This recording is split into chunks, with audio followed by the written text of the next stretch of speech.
Hi, Connor. Hi, Tegan. Why is there a current cultural fascination and vibe with apocalyptic scenarios?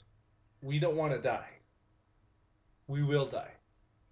The conflict between these two ideas is what spawned apocalyptic scenarios. Very few people actually want to die. It's a physically unpleasant experience, as well as an unpleasant emotional one for those that the dying leave behind.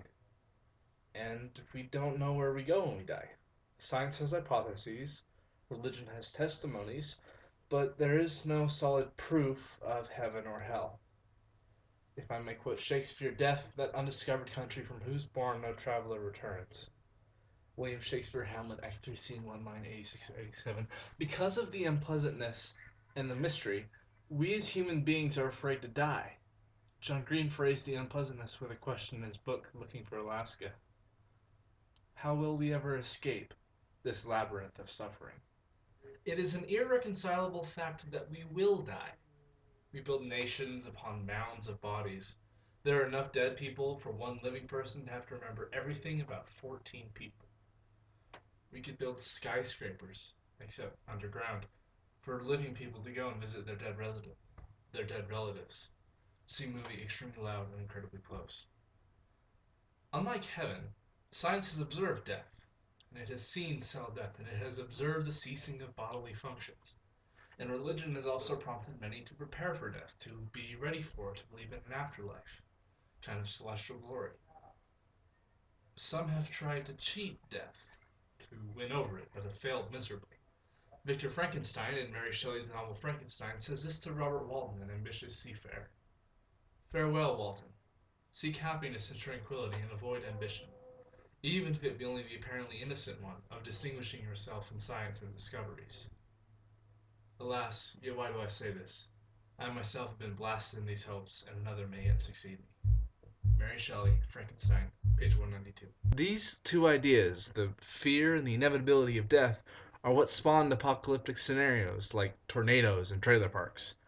When the realization truly comes to a person, or a culture, as I will explain, that they will die, one of the many responses they may have could be to be remembered. They may want to be heroes or martyrs, and not just numbers. Some of the recent apocalypse medias feature these heroes. Robert Neville, played by Will Smith in I Am Legend, the group of oil riggers turned astronauts in Armageddon, or even Master Chief from Halo fighting off the Flood. Another different response is that we are seeking a reason for why we die. Science says that it's a natural order of things, and religion says that it's a necessary step, but that's not enough for us. There must be some underlying truth to why we die, in order to help us try and stop being afraid of it. However, since we cannot find that truth, we replace it with something that allows us to not have to ask the question in the first place. We wouldn't need to ask why we died if everyone was wiped out by a pandemic. No one would complain anymore if an asteroid collided with the Earth. There wouldn't be any unanswered questions if everyone was dead. To put it simply, we're so interested with apocalyptic scenarios because it is both the more heroic way to go, as well as a shorter way to actually go. Alaska's answer, Looking for Alaska by John Green, was straight and fast. And there's certainly an appeal to that. I'd like to hear your response on this question as well.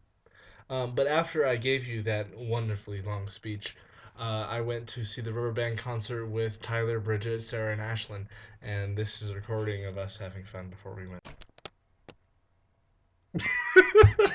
Right when I turned it on, like Bridget's head is like right on my shoulder, just meh. Like what? Like you're just right there. Right. It's I don't know where it is. Connor, Tegan. I'll see you guys later. Am I in the background? It's